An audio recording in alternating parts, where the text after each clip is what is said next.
Titipunan ko po ang aking mensahe, God owns it all. Amen? So alam po ninyo mga kapatid ko, gusto kong bago tayo mag-umpisa, gusto kong maunawaan ng lahat ng mga mananampalataya, lahat ng mga nakikinig ngayon, kahit sa online, ang mga kapatid natin na nakikinig sa Lord GM Netherlands. Okay, that there are three important areas of obedience. Okay, when you talked about obedience, tandaan natin mga kapatid ko, na tayo bilang mga anak ng Diyos, if we indeed consider yourself as a child of God, kinakailangan tayong marunong sumunod sa ating Panginoong Diyos.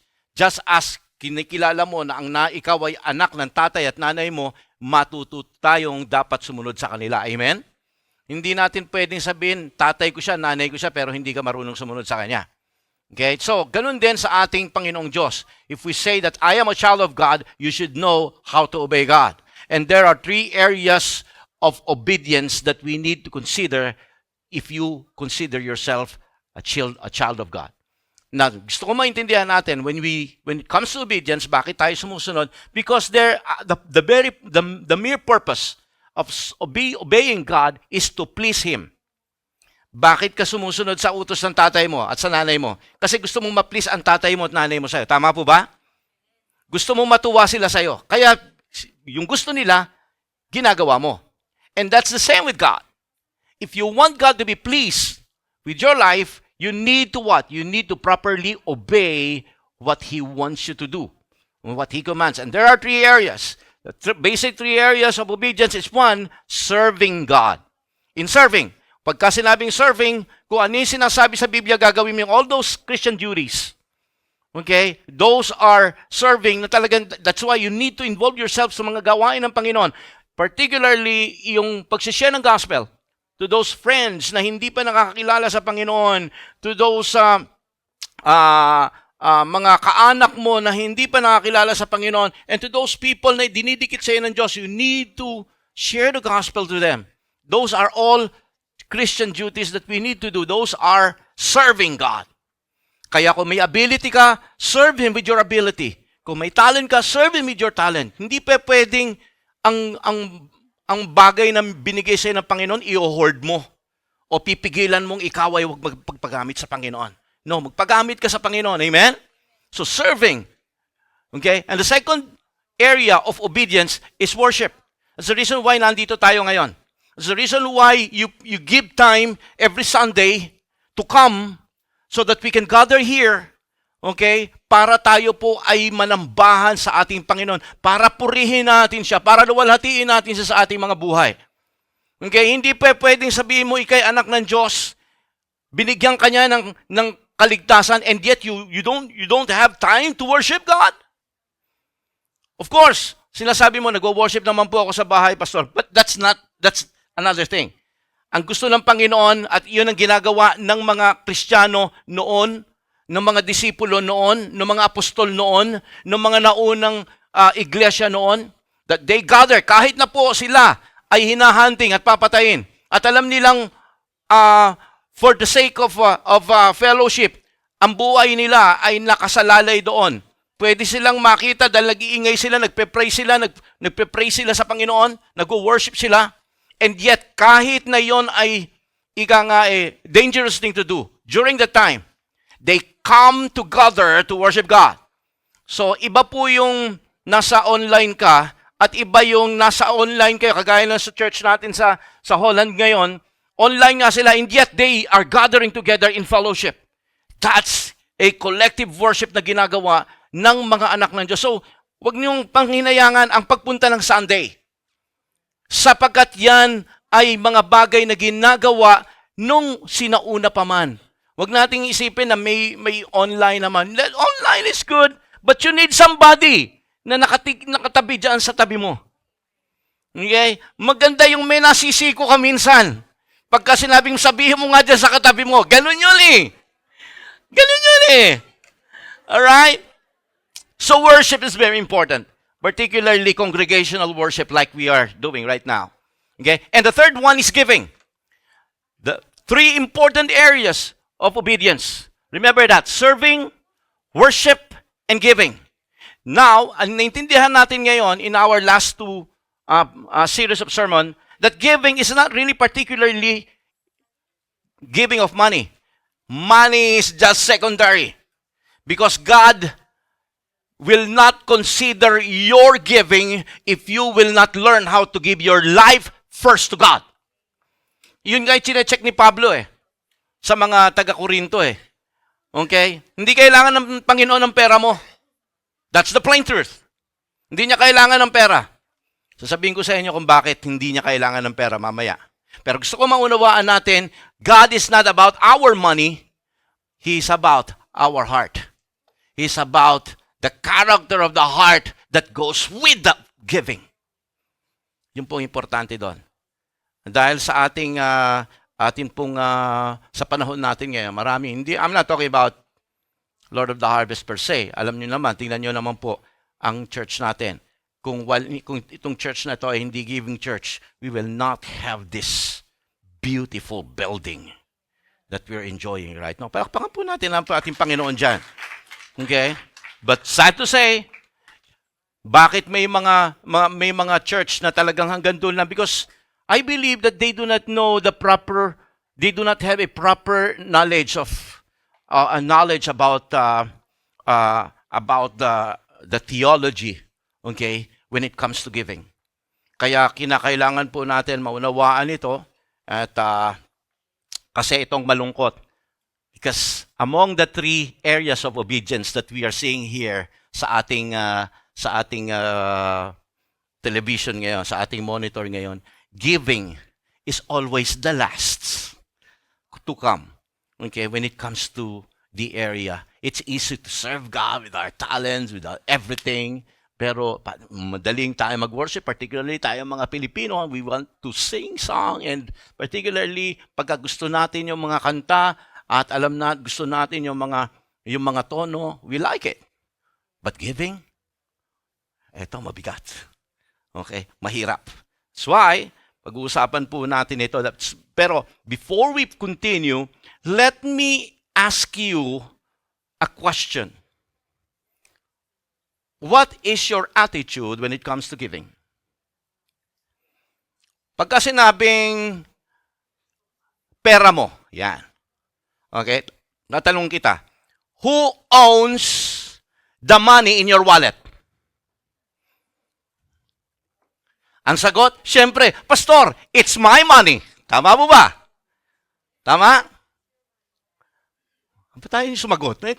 Nung isang linggo pa kayo, ayaw magsasagot, ha? Playing safe kayong lahat dito, ha? Alright? So, who owns your money? Yang nandiyan sa it's my money, di ba? Syempre, it's my money. But you know what? Siyempre, sasabihin nyo na, Pastor, it's obvious naman. Nakita mo, nasa wallet ko. Kung yung wallet na yan ay wallet ni Berna at nasa bulsa ko, okay, iba na yun. Okay, nadukutan ko si Berna. Something like that. Pero kahit nasa bulsa ko yung wallet ni Berna, pera pa rin ni Berna, hindi ko pera. Tama po ba? So, it's her money, it's my money. Pero alam po ba ninyo mga kapatid ko, ito yung gusto ko ngayong sirain, baklasin sa utak ng maraming mga Kristiyano ngayon, particularly sa Lord of the Harvest. Kasi what I want you to be is the kind of Christian that when you give, you truly want to give. Okay? Kasi naalala nyo last week, ang sabi ng salita ng Diyos, for God loves a cheerful giver. Mahal ng Panginoon ang cheerful sa pagbibigay. At naintindihan natin ano yung ibig sabihin ng cheerful. Hindi yun nakatawa, hindi nakangiti. It is your desire to really give. Your desire to really give, you want to give without reluctancy, without hesitancy, without any compulsion. Sabi ni Pablo. So, tingnan po natin dito. Kung sinasabi natin na lahat ng meron ako at nasa wallet na pera ay pera ko, now, anong sabi ng salita ng Diyos? Ang sabi ng salita ng Diyos, 1 Corinthians chapter 4 verse 7 says, what do you have that you did not receive? Ibig sabihin dito ni Pablo, lahat daw ng bagay na meron tayo, tinanggap lang natin. Everything that we have, we just receive it. And we receive it from who? From God. Lahat ng bagay na meron tayo, every single cent or centavo that we have. Kahit na yung mga bagay na maliit hanggang sa malaki, sabi ng salita ng Diyos, anong bagay na meron tayo na hindi mo lang tinanggap? Lahat yan ay tinanggap natin sa ating Panginoon. Everything that we have. And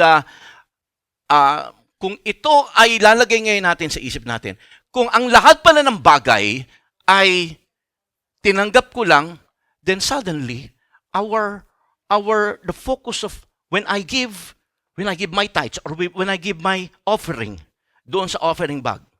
Kasi kapag nung araw, kung hindi ko alam ito, pagka nagbigay ako, sasabihin ko sa sarili ko, kita mo, generous ako, binibigay ko yung tithes ko, generous ako. Kasi it's my money, right? Now, when you suddenly understand that everything that you have, even the single centavo in your wallet, comes from Him, according to the Bible, then the source of your generosity doesn't start from you. Dahil tinanggap mo lang ito at nagbigay ka, hindi ikaw ang generous kapag binigay mo yung ikapu mo. Hindi ikaw ang generous kapag nagbigay ka ng malaking offering. Ang generous si God. Intindihan po ninyo? Kasi, ulitin ko, kung ang mindset mo, everything that I have is mine, every single centavo or single yen that I have is mine, then kapag nagbigay ako ng offering, or when I give my tithes, it is I who is generous. But if I realize that everything that I have comes from Him, when I give my tithes, masasabi ko, God, you're so generous. You know why? You allow me to enjoy 90% of your blessing. And I'm just giving 10% to your kingdom. Amen? Naintindihan niyo po? I'm really trying to make you understand this very, very important word. Ang minsan ang akala natin kapag nagbigay tayo ng malaking offering, kung nagbibigay tayo ng tithes consistently, we think that we are the one who is generous. Why? Because of the thought that everything that I have is mine. Pinaghirapan ko to, pera ko to. Wherein ang sabi ng salita ng Diyos, nope, you're wrong. Everything that you have received comes from God. That's why it is God who is generous, who allows you to use 90% of His blessing that is giving to you. And He's just saying, you give the 10% sa aking gawain.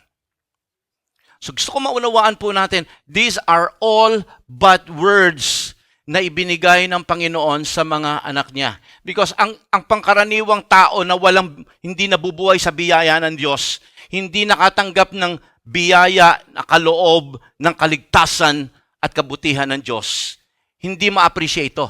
Because they do not live by the grace of God.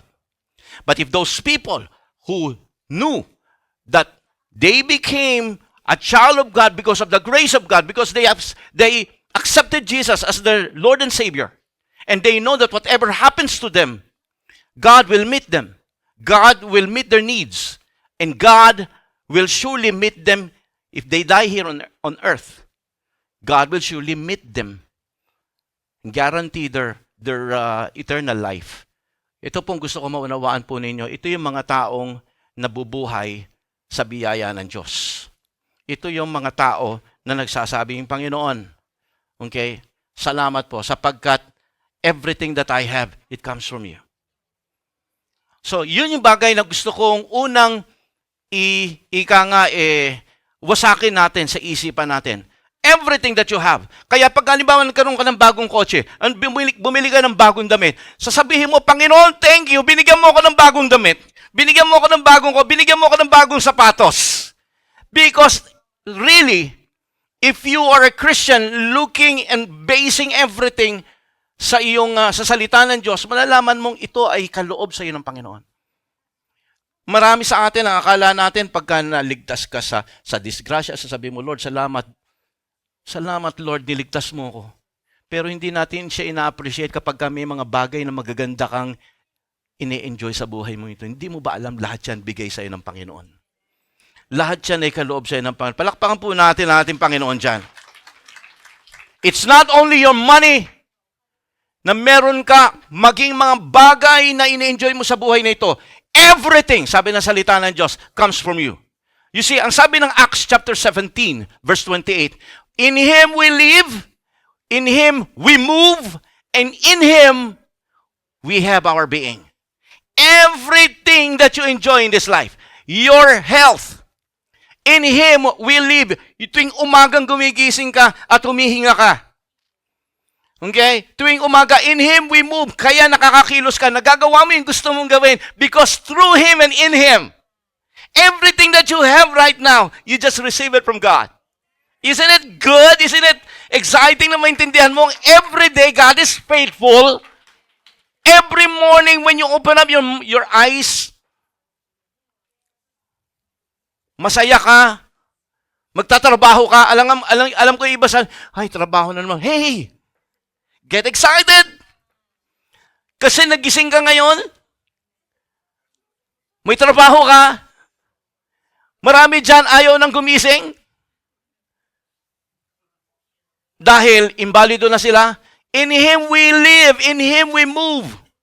You have another purpose kung bakit ka nabubuhay, kung bakit ka gumigising tuwing umaga. You live for Him. And in Him, we have our being. Kung sino ka man ngayon, ito ay dahil sa kabutihan ng Diyos sa buhay mo. Amen? Palakpakan po natin si Lord John. The reason why I'm saying all of this is that for you to realize that we are nothing apart from Him. I'm telling you, kahit napakayaman mo, sikat ka ngayon, kung wala si Kristo sa buhay mo, you are nothing. I'm telling you that. Kahit ang dami-dami mong pera, kahit na sasabihin mo na nasa iyo ng lahat dito sa mundo and you're popular and everything, kung wala si Lord sa iyo, you're nothing apart from Him. But because God is with you, doon mo nasasabing, Lord, you're the reason why I live. You're the reason why I am healthy. You're the reason why I am who I am today. That's why, sabi ko nga sa inyo, kung ano man yung meron ka, never ever think that it's yours. In fact, kung bakit ko sinabing it's not yours, pagka namatay tayo, hindi na iyo yun. Actually, hindi na iyo yun. Sabi mo, hindi, nasa pangalan ko yung nasa pangalan ko yung lupa na yun, akin pa rin yun. Maghintay-hintay ka lang ng mga ilang taon, ililipat na sa pangalan ng anak mo yun, o pangalan ng mga pamangkin mo kung wala kang anak. Maghintay-hintay ka lang. That's why, yun yung patotoo na nothing. Pagdating sa mundong ito, we own, dadali natin sa langit. So it's not your money. It's not even my property. Next, ang pagka tinanong ka, do you find your money a safe haven for your security and safety? Maraming mga tao ganon. Para sa kanila, the reason why they invest and they keep on putting money in the bank, simply because this is their what? This is our source of safety and security. Okay? Hindi ko maano sa kanila. Hindi ko naman sinasabing huwag kayo mag-ipon. Maganda yung nag-iipon. Maganda yung marami kang nai-impok for your future. Hindi ko sinasabing masama yon. Maganda po yon. You're just being prudent. Okay? Pero ang problema ganito, mga kapatid ko. Kasi may mga tao na akala nila yung pera nila o yung ipon nila ang kasiguraduhan na magkakaroon sila ng magandang buhay pagtanda. May nangyayaring ganun.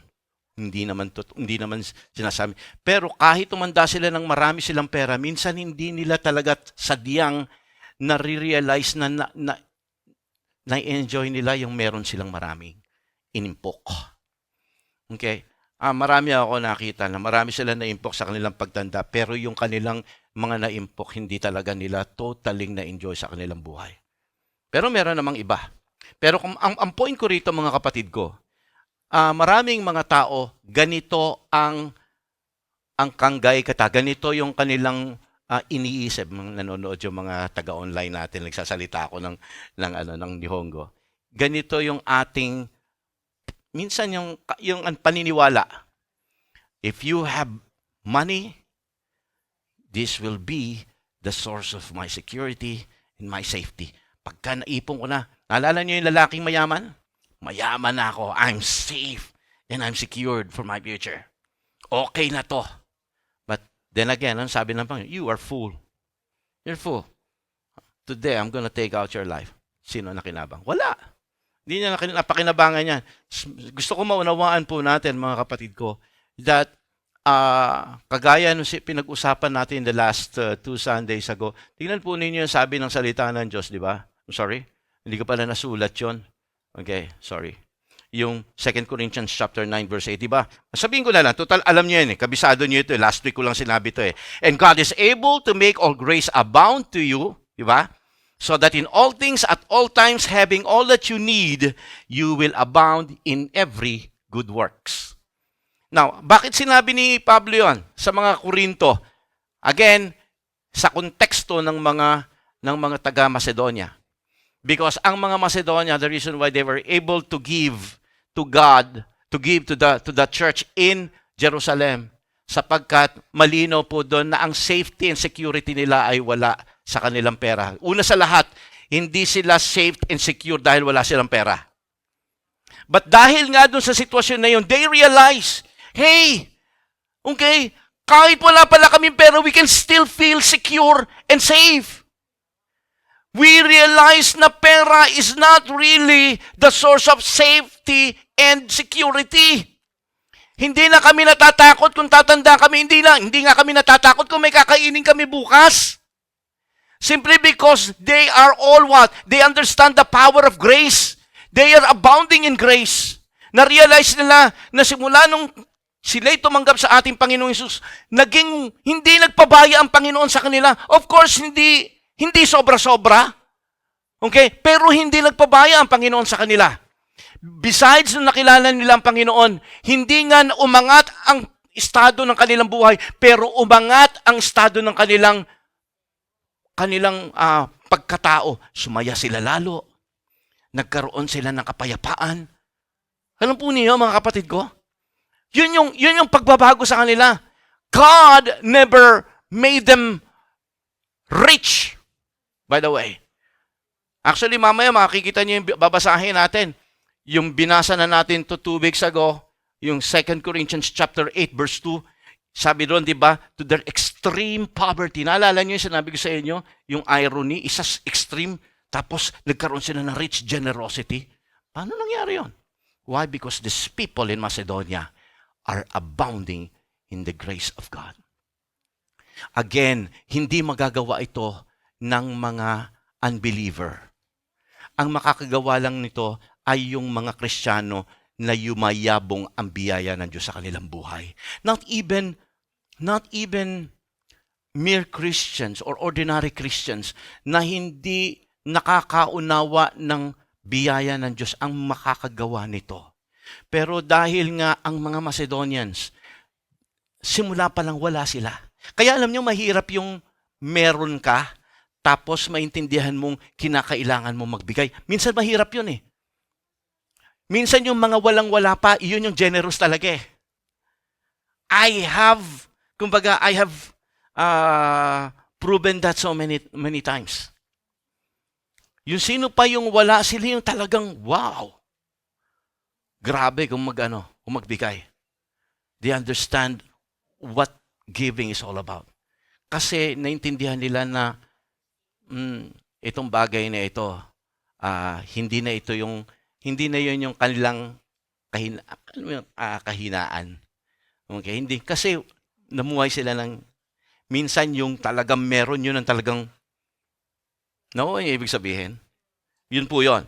So, kung gusto mo, ang sinasabi ng salita ng Diyos dito, never ever make your money, never ever make your wealth be the source of your safety and security. Wag. Your money is not yours, sabi ng salita ng Diyos.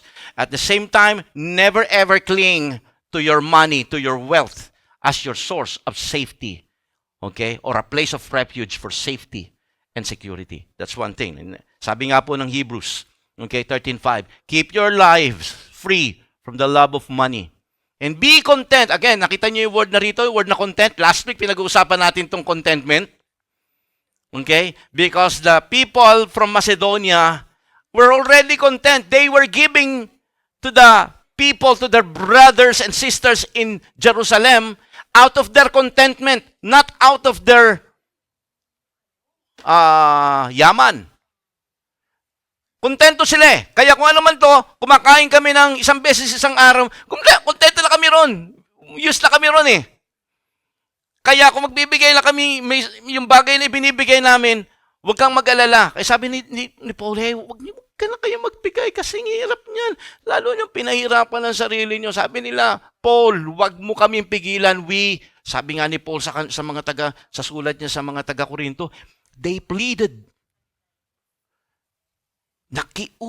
Sila pa nakiusap sa akin para payagan kong kunin yung kanilang blessing. Para sa mga naalala niyo ibig sabihin ng generosity, yung kanilang inipon. Sabi ni Paul, yun ay eulogia, ibig sabihin blessing. That's why the reason why when they give, their mentality in their offering, their mentality in their tithes is what? It's a blessing. It's a blessing came from God. That's why I am also using it as a blessing to give. Kaya nakita niyo, everything that we have comes from Him. It's a blessing. Tama po ba? Everything that we have received from God is a blessing.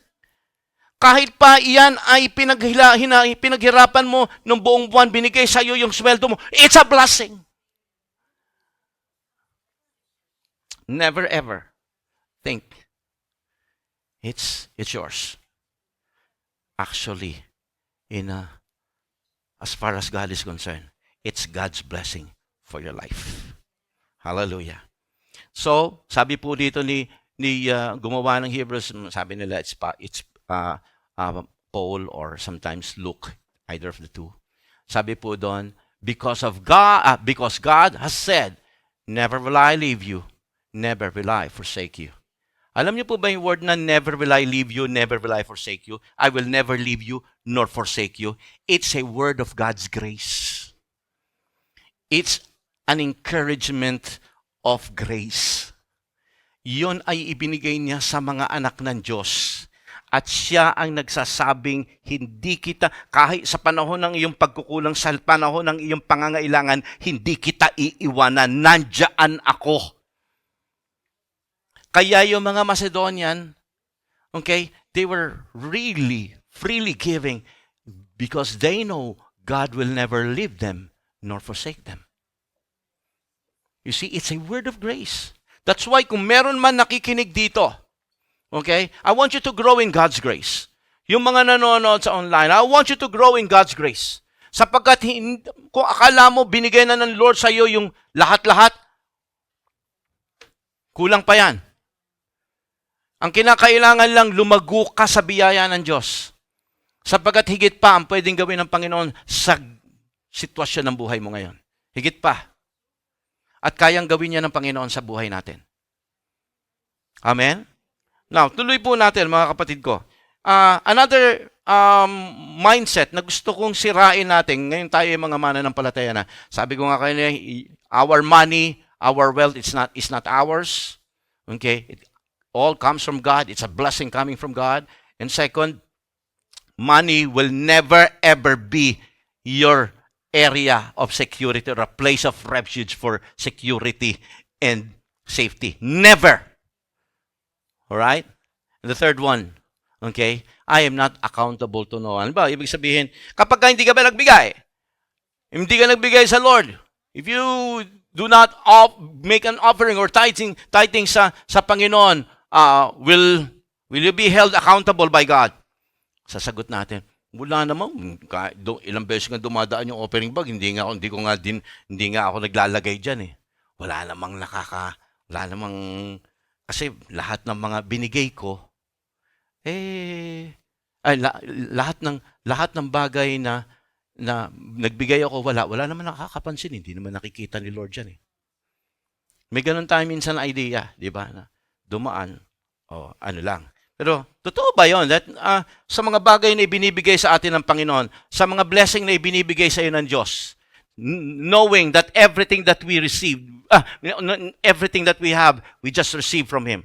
Tama ba na God will not hold you accountable for it? Ang sagot, okay, hindi, walang isa man sa atin dito ang hindi magiging accountable sa Kanya. Again, you know the story about the parable of the talent. Alright? Tingnan po niyo yung sabi ng tao, nung dumating na yung master nila, okay, eto na, naging during the time of accountability, dumating na yung amo na nagbigay ng mga talento sa kanila, isa binigyan ng 5, isa binigyan ng 2, isa binigyan ng 1. Okay? Sabi po ron, kinausap, tinawag muna yung binigyan ng 5. After a long time, the master of those servants returned and settled accounts. Kita nyo? They settled account. There's a time of accountability.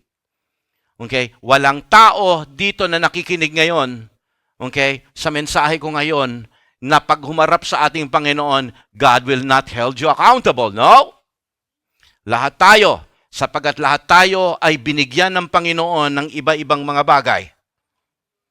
At tatanong sa atin ng Panginoon, kamusta yung binigay ko sa iyo? Hindi mo pwede sabihin, Lord, anong binigay mo? Wala ka naman binibigay sa akin eh.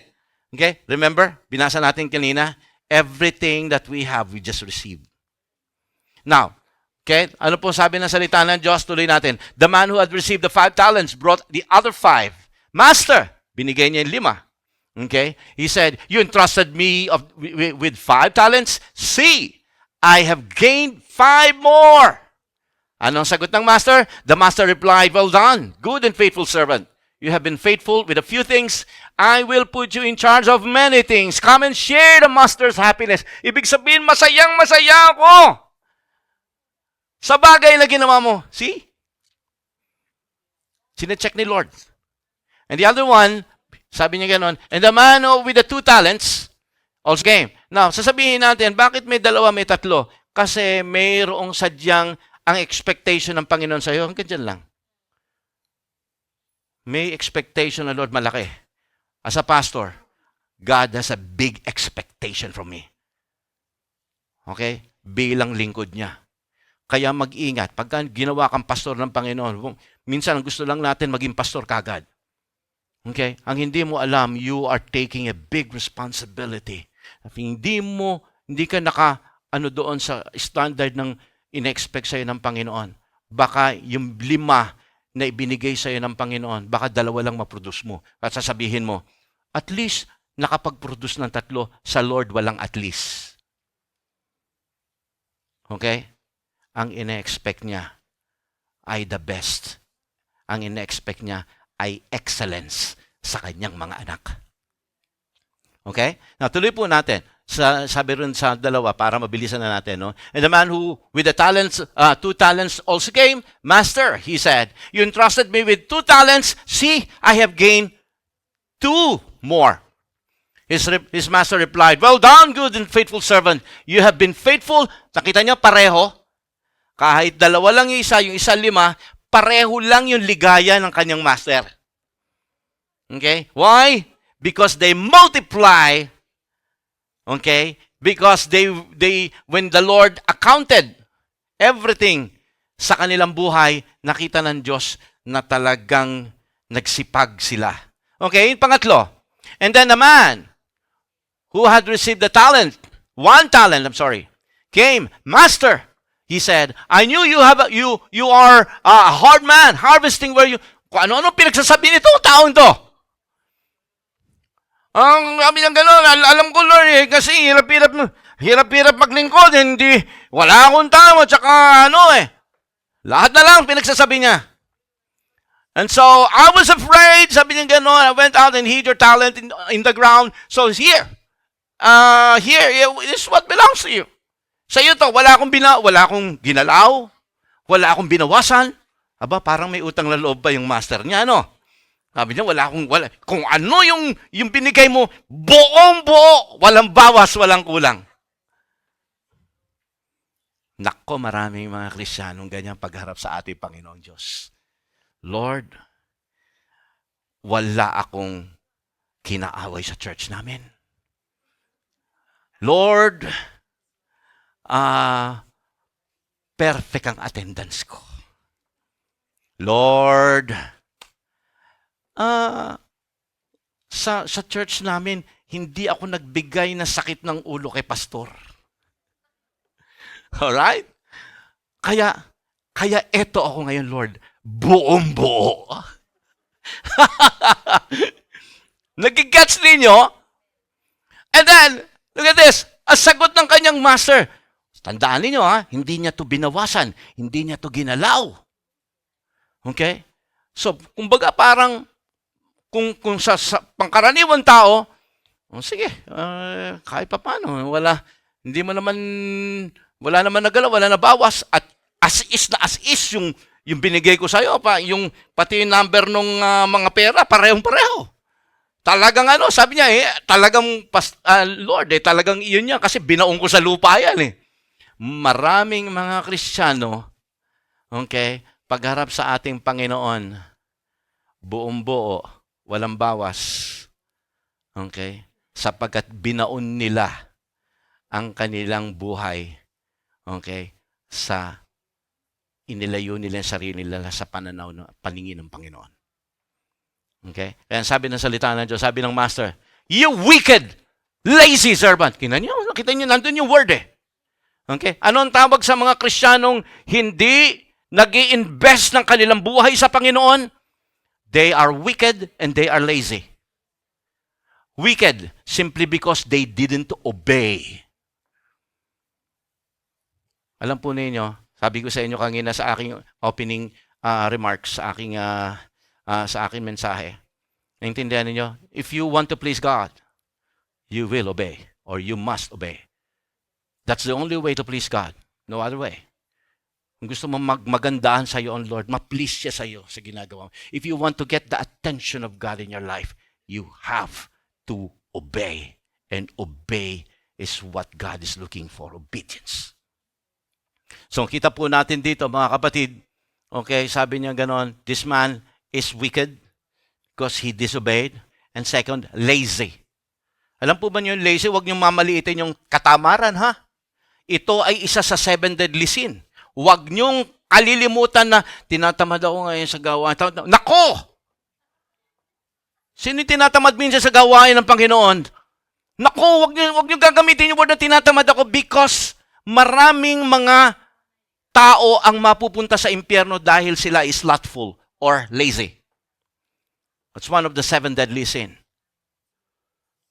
That's why I need you to understand ng mga bagay nito minsan it seems very harmless and yet ito ang bagay na minsan will not make you effective and useful sa kamay ng ating Panginoon. Sabihin mo sa tabi mo nga, yan, ito na, yan na. Sabihin mo na sa tabi mo, bawal ang tamad. Ayan. Kita ninyo? Ayan ha, ayan. Ayan ang kagandahan ng Sunday worship May nasisiko ka Okay? Yun Tingnan nyo, sabi ng salita ng Diyos, sabi ng master niya.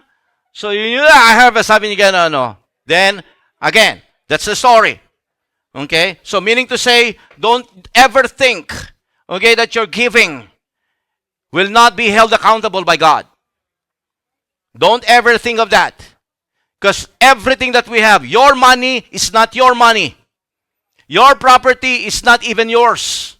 Okay? And do not cling on to your money as your area of safety and security. That's very wrong. Amen? Tandaan ninyo, kung paano mo i-manage yung iyong pera, diyan tayo, okay, titingnan ng ating Panginoon. Dito makikita ng Lord kung gaano mo talaga siya kamali. Minsan ang sabi natin, Lord, I love you. I love you, Lord. Ang tanong ko, how much do you love Him? How much? Okay, nandun yung na yun. Nandun yung word na yun. Okay? So, but bago tayo pumunta rito, sabi ko nga kanina, before you give, you must know that when you give to God, you must have the attitude of, Lord, I really want to give. I really want to give. You're not giving because I have to. Kasi you're obliged to do it. Do not give because you have to. Do not give because you feel guilty if you will not give. Do not give because others give. Do not give because you have so much money to give or so much talent to give. Wag mo ibigayan dahil yung mga ganong mga ganong characteristics. Wag kang magbibigay dahil doon. Magbibigay ka, I want to give because I really want to. I want to give. Okay? No other reasons why. Kaya, I'll give you several positive reasons why you need to improve your giving. Bibigyan ko kayo ng mga practical ways. Of course, biblical ito. Practical, biblical ways kung paano mo ma-improve lalo yung giving mo. Not only your money, but of course, yung sarili mo. Okay? You're investing yourself before God. Alala ninyo yung third one, yung giving. You give yourself and you give whatever you have. Okay? Now, paano natin masasabi natin why should I give God? Why should I give to God? Or why should I give? Okay? Because when you give to God, this is one thing that you need to understand. When whatever we keep, we will lose. But whatever we give to God, we will keep. Nandiyan ba kayo? Whatever you keep, you will lose it. But whatever you give to God, you will keep it. Now, bakit ko sinasabi sa inyo to? Kasi may mga tao, kahit Kristiyano, kasi pagka sinabi nila na, kasi pagka instead na ibigay ko sa tithings ko, ibigay ko sa offering, di ba, if I will buy something out of that money, at least may enjoy ko pa yun. Kunyari, bibili ako sa mga lalaki, bibili ako ng Jordan 1. Okay? Rare pa naman yun. Mahal yun, maganda yun. At magigisikat ako sa mga barkada ko pag nakita nilang fineflex ko yun. Di ba? Pagka nakita nilang sikat ako. Or, sa mga babae naman, okay, makakuha naman ako ng magandang bag. Hindi na daw, mas maganda na daw ngayon, Chanel eh. Alright? Well, maganda kinakailangan, bag ako, at least I have something for my money. If I buy clothes or shoes or everything. Pero anything that I give to church, when I put it in our offering bag, it's gone and gone forever. Nobody will even remember it. Kahit nagbigay ako ng malaki, nakalimutan na nila lahat yun. Now, let me say this to you. Brothers and sisters, that is not true. Actually, the opposite is the truth. Lahat ng bagay, gusto ko maintindihan ninyo, na lahat ng mga bagay na meron tayo na binili mo, na meron ka na binili mo, dahil sabi mo, ito yung magbibigay sa akin ng kagalakan, ito yung magbibigay sa akin, at kahit papano may pakinabang, may pinakinabangan ko. Okay? Tandaan natin, lahat yan, iiwan natin. Kagaya na sabi ko kanina, lahat yan hanggang kabaong na lang. Kumbaga, sabihin, ito, mga importanteng bagay ito. Ilagay natin sa kanyang kabaong. Ang akala nyo, madadala nyo namatay yung importanteng bagay na yun, ha? Hindi. Actually, kapag nakita pa ng suportorero yun, okay, mamayang gabi, meron na silang makukuha na naman. Naalala ko nung bata ko, nauso yun. Kasi nung araw, uso po yung pustiso, pagka-pustiso, ginto. Uso po nung araw yon ng bata ako. Ngayon, hindi na. Marami na nauso na mga porcelain and everything. Mas mura, mas ano. Kasi nung araw, nauso po yan. Lalo na sa amin, sa Tondo, dun sa norte. Okay? Kasi iba sa amin doon, mga supultorero. Okay? And magugulat po kayo, talagang yung pong isang laan dun sa...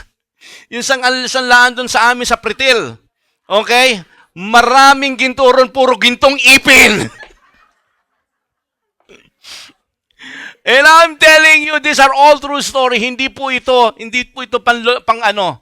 Sa totoo lang po, marami sa kanila talagang binungkal pong muli yung libingan. Kinuha yung at pinilit yung matigas na panga nung patay, talagang ilatakla ganon. Uso po nung araw yon, hindi nyo alam ngayon yon, pero ako alam ko yon. Okay? Dahil ang uso sa pustiso, ulitin ko, ginto. Okay? Kaya malay nyo, yung mga ginto nyo dyan, dating ngipin yan lang patay doon yan. Okay? Now, gusto ko makita natin dito, alright? That, sabi ko nga, marami tayong mga bagay na iiwan lang natin dito. But kahit na gaano pa ka-importante yan. But the money that you gave for the expansion of God's word, God's work, will produce payment after our death. Ibig ko sabihin, mga kapatid ko, ang akala natin, nakalimutan na ni pastor, nakalimutan na ng ushers na nagpadaan sa'yo. And that's very true. But not God. But not God. Gusto ko maunawaan natin dito. Kapag tayo po ay nagbibigay, again, alala niyo yung preaching natin ng mga nakaraang linggo, is looking at the heart. Because that's part of our service. That's part of our obedience to God. And every obedience that you did, every obedience, like me, pinagagawa sa akin ng Panginoon, ginawa ko yon. Binigyan ka ng ministry ng Panginoon, ginawa mo yon. Okay? At ginagawa mo yun ng talagang may pagmamahal sa Panginoon. Okay? Those things are, kumbaga, qualified na magiging na treasure na ini-invest mo pagdating mo sa langit. Kasi tingnan po ninyo, may kasabihan nga po ang mga investment firm. Sabi niya ganun, you have to invest for your future. Alam mo po ba, kapag ikaw ay gumagawa ng bagay at nagbibigay sa gawain ng Panginoon, you're not investing for your future, you're investing for your eternity. Because the result will not be enjoyed while you're still here, living on earth. The dividend and the interests and the enjoyment will only be received and experienced and be enjoyed right after this life. Tingnan po ninyo, sinasabi po ni Jesus Christ, Matthew chapter 6, 20 to 21. But store up for yourselves treasure in heaven. Intindihan nyo? Hindi ka dapat dito mag-ipon, mag-invest dito sa lupa. Sabi niya, ang kinakailangang investment mo, you have to invest for eternity. Now, sabi niya rito, dahil dito po sa lupa, only moth and rust will destroy it. Thieves will break and steal it. Okay? For where your treasure is, there your heart will also be. Maintindihan po natin, anong sinasabi ni Jesus Christ dito? Ang heart mo dapat, ang puso mo, hindi nakafocus panlupa lang. Kinakailangan habaan mo. Dahil ang buhay natin sa lupa ay hindi panigurado. It's good of course na nagpe-prepare ka rin dito sa pangangailangan mo sa lupa, walang problema. Pero kung hanggang dyan lang at ganyang kaikli lang ang tingin mo sa buhay mo, nagkakamali tayo. Alam natin bilang mga anak ng Diyos, tayo ay, madalas yung naririnig sa akin, tayo ay immortal people. Hindi tayo nabubuhay pamundo lang. Every man living here on earth will live after this life. Ang problema lang, saan mo spend yan? Sa langit o sa impyerno? Paghandaan mo, maging matalino ka. At pagdating mo doon, dapat naghahanda ka na. Sabi ni Jesus Christ sa verse 20, but store up yourselves treasure in heaven. Ngayon pa lang pala, according to Jesus, according to His Word, ngayon pa lang pwede ka nang mag-ipon, pwede ka nang mag-invest. Hello? Andiyan ba kayo? Ngayon pa lang, it's not my word, Jesus Christ is the one speaking here. Sabi niya ganon, doon ka mag-ipon, wag dito. Kasi pagka dito, Sabi ng salita ng Diyos, nakita niyo yan, everything na iipunin mo rito will only be broken, will only be damaged by the rust, by the moth, will only be what? Be stolen by someone. So, walang kasiguraduhan yan. Wag yan. Amen? You store up. Ngayon pa lang, mag-ipon na tayo sa Panginoon. And that can be done by the right way of giving. Second, okay? So, tandaan na, whatever we keep, we will lose it later on. Bakit later on? Dahil mamamatay tayo, iiwan mo yan. But whatever you give for the glory of God, for His work, you will keep it. So, dapat tayong mag-invest doon. Second, sa pagbibigay, you know, there is more joy in giving than in hoarding. Naniniwala ba kayo doon? Totoo yun, mga kapatid ko. Balikan natin yung sinabi ko kanina. Okay? 2 Corinthians chapter 8, verse 2. Tingnan natin, balikan natin yung Macedonian. In the midst of every severe trial, yung mga Macedonian to, they are in a severe trial. Their overflowing joy and their extreme poverty welled up in rich generosity. Now, itong verse na ito medyo magulo pagka hindi natin i-arrange. I-arrange natin to. Kasi ito ay inayos according to dun sa pagkakasunod-sunod ng original Greek word. Para maintindihan natin to, gagawin natin ito, yung overflowing joy, okay, ilalagay natin sa una. Okay? Ilagay natin sa una. Tapos, pagdikit na natin itong severe trial at saka extreme poverty. Okay? Now, ganito na ngayon na ibibigay sa atin yan. Okay? Because of their overflowing joy. Okay? Even in the midst of a severe trial, even in the midst of extreme poverty, because of that overflowing joy, they welled up in rich generosity. Now, naintindihan niyo na? Will that make sense to you? Nakita niyo? Dahil sila po ngayon ay because of the joy. It's not the money that triggers them to give generously. It's not the money because they do not have money. But it was the joy produced from the grace of God that triggers them, that push them to give. Tandaan niyo. Okay? They were in the midst of severe trials. They are living in extreme poverty. Hindi po ito parang hyperbole lang, ha? Hindi po. Ito po ay talagang matindi. Hindi exaggeration yan. Okay? Makita po natin dito, mga kapatid ko, that it was the joy inside that makes them give. Kaya gusto ko makikita natin dito, mga kapatid ko, there is more joy in giving than in hoarding. Andiyan ba kayo? Palakpakan po natin si Lord yan. Okay? Kaya, huwag mong pipigilan. Huwag ganun. Okay? Okay, may kilala ba kayong ganun? Hindi naman masamang may ganun. Pero pagdating sa Panginoon at ganun ka, teka muna. You're not going to gain anything from God. Okay? Sapagkat sa pangatlo, hintayin niyo yung pangatlo. Okay? Pangalawa to, yun yung final ko yung huli. Kaya makita natin dito, mga kapatid ko, that tanggalin natin yung idea na parang it is more good to receive than to give. Kasi di ba may kasabihan tayo, it is better to give than to receive. Pero in truth, it is actually better to receive than to give. We always wanted to be at the receiving end.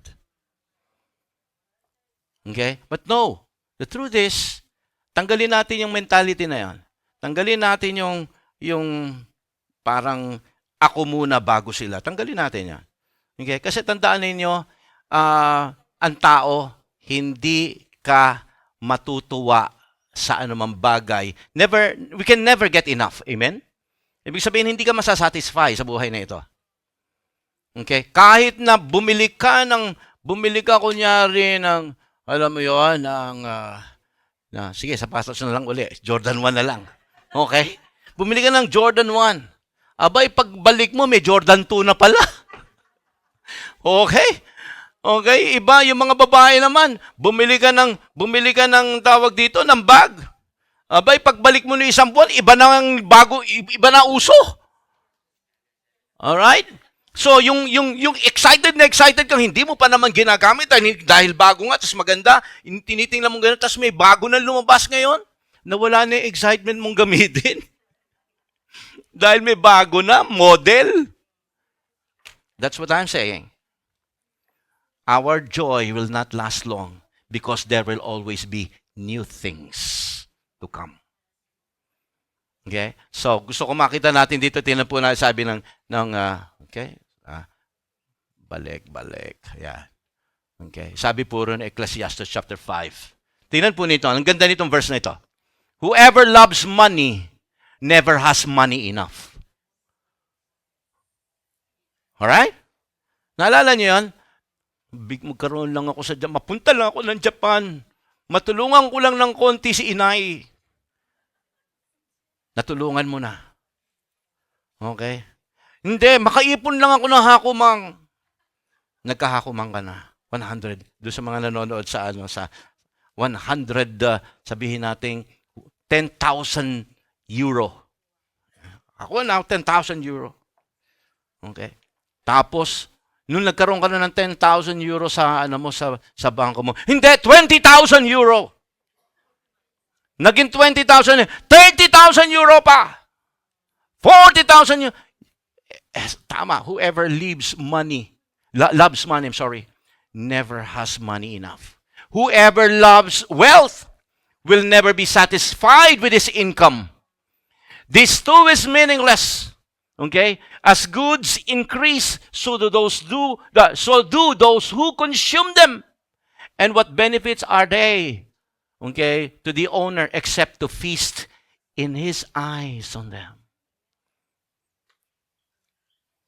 Maaaring sabihin, hindi lang ginagamit ko yan, pastor. Oh, sige, magagamit mo. Pero pagka ikaw ay matanda na at hindi mo na siya pwedeng gamitin, nasa cabinet na lang siya at tinitingnan mo na lang siya.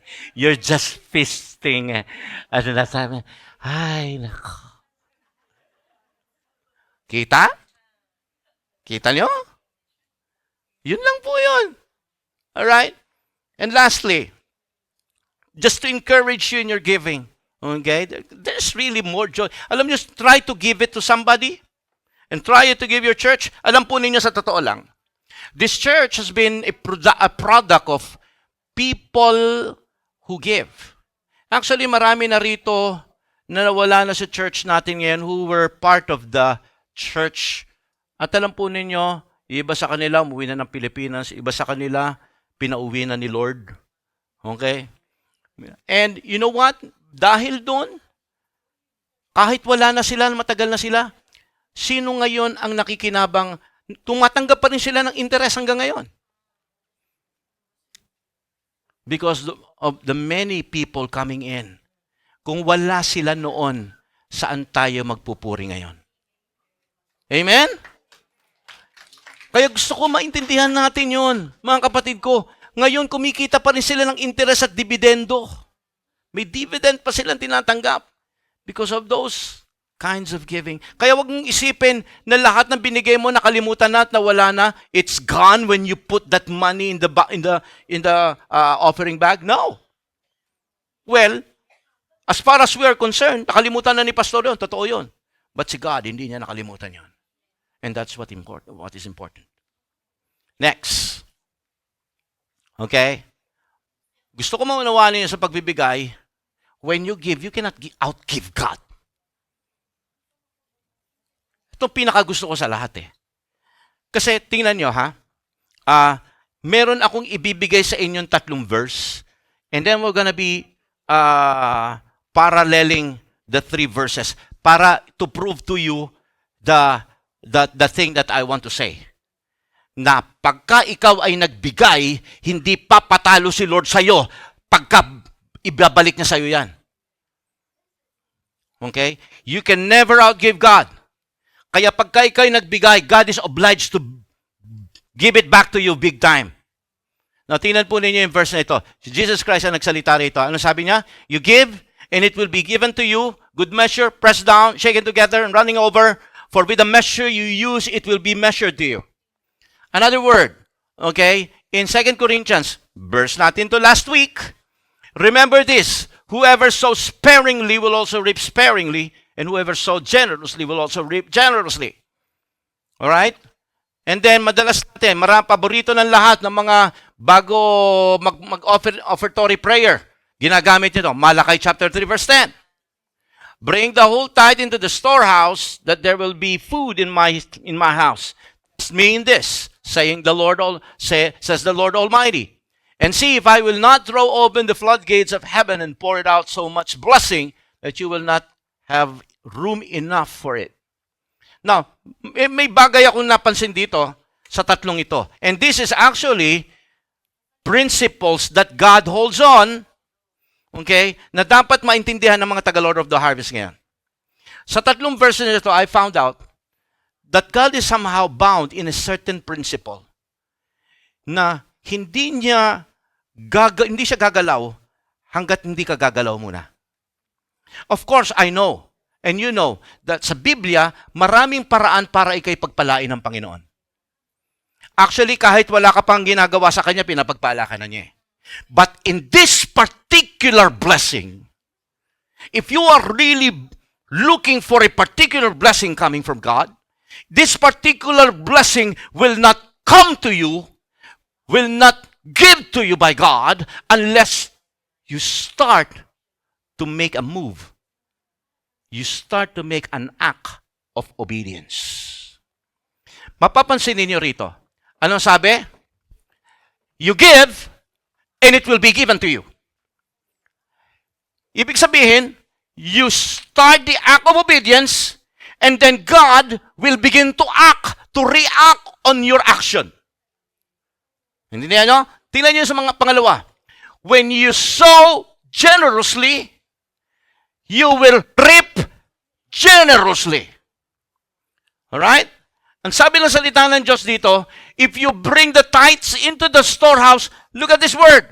God will throw open the floodgates of heaven, and then this is the, kumbaga, sabi ko sa inyo, mabigat. And He will pour out so much blessing that you will not have room enough for it. Kung makikita natin dito, somehow God is, kumbaga, bound in this certain principle. That when you do something, when you begin to act, to make an action of giving, God will react on it. At ang sabi ko nga sa inyo kanina, when God reacts, He will repay it back to you big time. Hindi niya bibigay sa iyo na parang 1:1. No. Ang pinag-uusapan natin dito, sabi ng salita ng Diyos, if you give, God will give it back to you 100-folds. Hello! Palakpakan po natin Panginoon dyan. Unless we do the move. Unless you do the move. God, as much as He wanted to open the floodgates of heaven, as much as He wanted to bless you, He will not make a move. Go na! Sabi ng Panginoon. I'm waiting for it. You give, and it shall be given to you. Good measure, pressed down, shaken together, and running over. Jesus Christ is the one speaking here. I hope and pray that the power of the Word of God is now shaking you. Sabi niya gano'n, when you give generously, you will sow generously. Okay?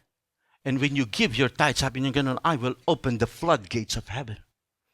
You know, gusto ko malaman ninyo kung ano yung context dito. It's not bubuksan yung floodgates ng heaven, puro malulunod ka sa pagpapala. Kasi kaya ginamit ito bibigay ko sa inyo yung tamang context nito. Because at that time, ang Israel ay nabubuhay sa drought.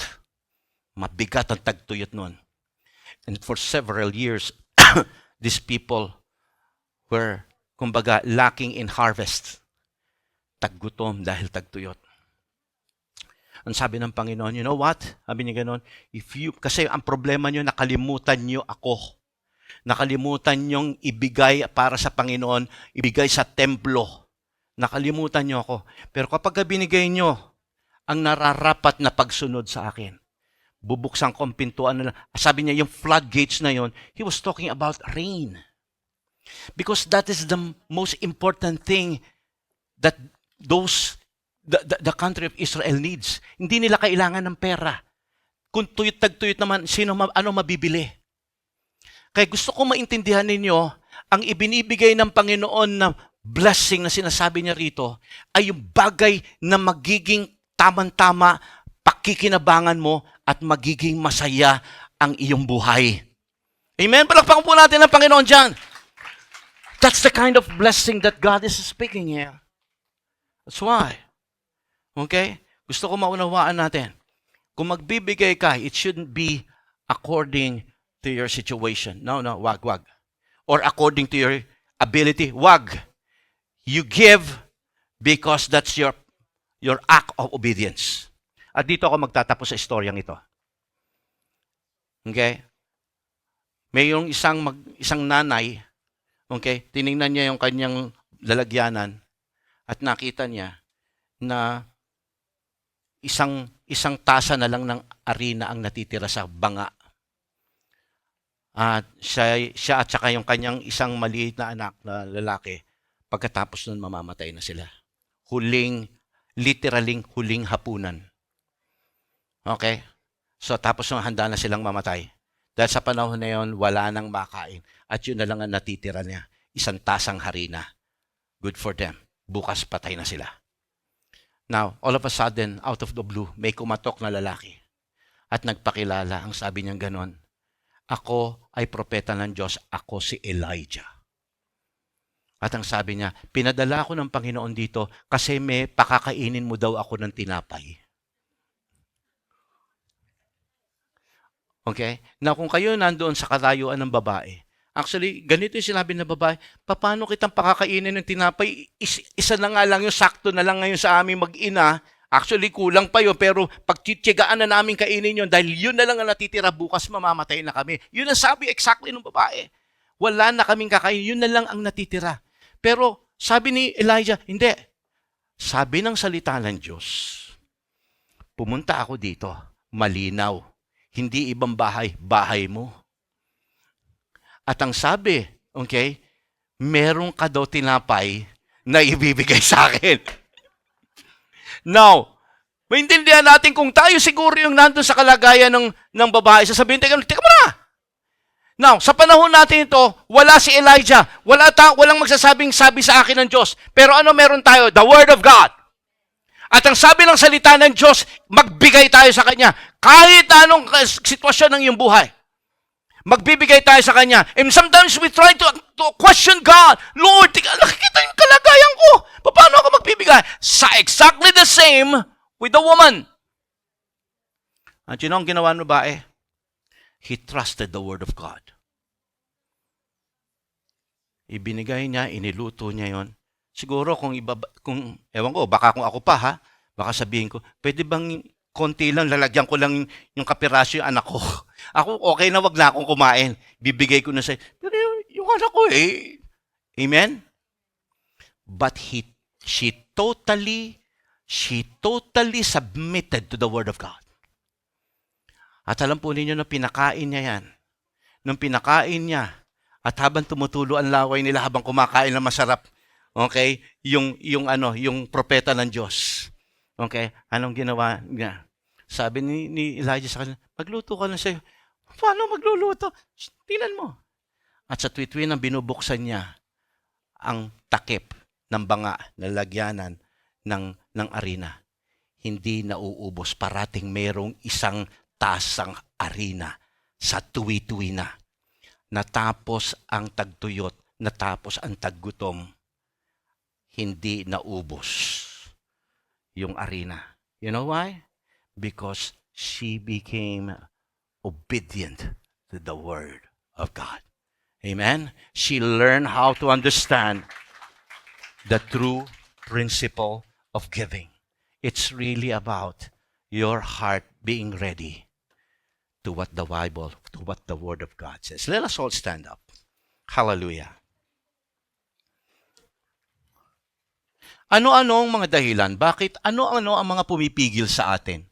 Bakit hindi natin maibigay ang para kay Lord? Ano-ano ang pumipigil sa iyo? Alam po ninyo, ito ang mga pumipigil sa atin. Ito ang sinabi ng Book of Matthew chapter 19. Okay? Pakipindot. Okay. Chapter 19, verse 29. And everyone who has left houses or brothers or sisters or father or mother or children or fields for my sake will receive 100 times as much and will inherit eternal life. Natingnan po ninyo, hindi ba't ito yung mga dahilan kung bakit minsan ayaw nating magbigay sa Lord? Kasi meron ako mga ari-arian, kinakailangan ibigay ko sa kanila. Meron ako mga mahal sa buhay, kinakailangan ibigay ko sa kanila. Ewan ko kung saan kayo area rito. I have fields, meron akong business, dito ko muna i-invest. Yan yung mga priority natin kung bakit hirap tayong magbigay sa ating Panginoon. Pero actually, kung talagang mahal natin sila at importante sa atin yung mga bagay na yon, uunahin mong i-prioritize si Lord. You know why? Tingnan po ninyo ang sabi ni Jesus. If you will learn, okay, to live them. You left your house, you left your brothers and sisters and father and mother and children and fields for my sake. Tingnan yung sabi ni Jesus Christ dito. For my sake will receive 100 times as much and will inherit eternal life. Ano sinasabi rito ni Jesus Christ? Sabi niya, kung matututunan niyong siyang ipriority nyo sa lahat ng mga priority natin ngayon, sabi niya ganon, hindi ko naman kukunin sa inyo lahat yan. Actually, so gonna be gaining 100 times over. Plus your eternal life. Wow. Hallelujah. God is so good. So you set aside all of these things for the sake so that you can receive. Let us all close our eyes now. Now today, as our conclusion, gusto kong maintindihan natin lahat na alam po ninyo, meron tayong Diyos na generous. Hindi siya kuripot. Hindi siya, pagdating sa kanyang mga anak, generous siya. May mga pagkakataon, minsan, ang gusto lang ng Lord, maging kontento tayo sa Kanya, kahit sapat lang. I mean, sapat-sapat lang talaga. Bakit? Kasi sinusubukan ng Diyos kung talagang masaya ka sa Kanya. And today, as we all close our eyes, as we realize that nakita niyo yung pinanood natin kanina, God's spy. Everything that we have doesn't come from us. It comes from God. But if we will put everything, nakita niyo kanina, sa mga kotse niya, sa mga bahay niya, sa mga hobbies niya, okay, konti nga lang niya yung binigay para sa anak niya sa edukasyon Pero pagdating sa kanya, kalimutan niya si Lord. Dahil na-over niyang maraming pinagkakagastosan, pati mortgage niya. Gulat siya pagka dumadating yung credit card na mga bayarin niya. Ang laki. Nakalimutan niya si Lord. Huwag tayong ganon. Kung talagang mahal natin at pinapriority rin natin yung ibang mga importante sa atin, ang sabi ni Lord, the key is live them for my sake. And if you do that, you will receive 100 times over. Plus, you will inherit eternal life. Hallelujah. Let's close our eyes. God, we thank you. You are so good. I pray, Panginoon, sa hapon ngayon ng Panginoon, na aming pakikinig ng iyong mga salita. Niling ko, Panginoon, na patuloy, Ama, ikaw ay mapuri, lalo na sa aming pagsunod. The way we serve you, the way we worship you, and the way we give everything that we have for you, Lord. Hayaan mo, Panginoon, maging pleasing sa iyong harapan. Dalangin ko, O Diyos, na pagdating sa pagsunod, kagaya ng babaeng balo, Panginoon, she learned the key. She learned the key of blessing. Salamat po, Panginoon, because Lord, we learn that there are certain principles na, Lord, you're bound to do in order to bless your children. Hayaan mo, Panginoon, na patuloy naming gawin yung bagay na hinihintay mong gawin namin para pakawalan mo, Panginoon, yung pagkapalang yun. Makita mo yung tamang, Lord God, tamang pagbibigay. Diyos, sa oras na ito, thank you for the wisdom that we have received from your word. Pray, you will, God, continue to see us freely giving. And we know, God, when we give, you are compelled to return the favor big time. Lord, we love you. Give you the highest honor. In this life, be glorified. In Jesus' name. Amen. Palakpakan po natin ating Panginoon.